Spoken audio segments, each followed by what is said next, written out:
আজকে আমার কি সৌভাগ্য, আজকে হানি সকাল সকাল ঘুম থেকে উঠে আমাকে আদর করে দিয়েছে। এরকম সৌভাগ্য আমার খুব কমই হয়। যখন ও একা ছিল তখন আমাকে প্রচুর ভালোবাসতো। ও আমাকে এতটাই ভালোবাসতো যে আমি ভালোবাসা নিতে পর্যন্ত পারতাম না। তখন তো বিরক্ত লাগতো যে একটু যদি আমাকে একা ছাড়ে তো ভালো লাগে, বাট যেদিন থেকে ও পার্টনার পেয়ে গেছে ওর আর আমাকে ভালো লাগে না। ওর শুধু আমাকে দরকার ওর খাবারের জন্য, না হলে আমি থাকি কি না থাকি ওর কোনো যায় আসে না। এর দেখে দেখে ওর ছেলেটাও সেম হয়েছে। আমার কাছে যদিও বা একটু ভদ্র হয়ে থাকে, মানে আমি একটু ওকে ম্যানেজ করতে পারি, বাকি কেউ পারে না, সবাইকে কামড়ে দেয়।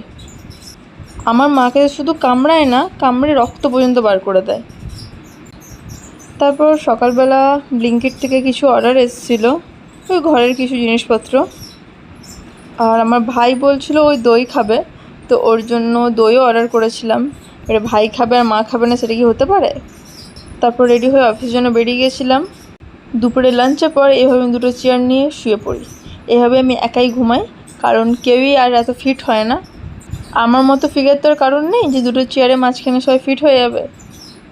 তারপর বিকাল দিকে একটু খিদে পেয়ে গেছিলো, তো ঝালমুড়ি কিনতে বেরিয়েছিলাম।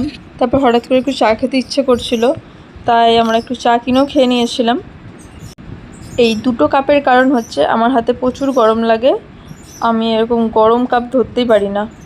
তো এরপর অফিস চলে যাই, সব কাজ কমপ্লিট করে নিই, তারপর কি বাড়ির জন্য বেরিয়ে পড়ি।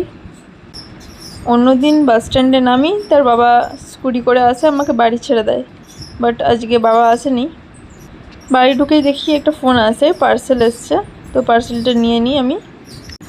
তারপর ভাই এসেছিলো হানিকে নিয়ে, ও রোজই এভাবে নিয়ে আসে দেখা করার জন্য। তো ব্যাস সেভাবে দিনটা কেটে গেল।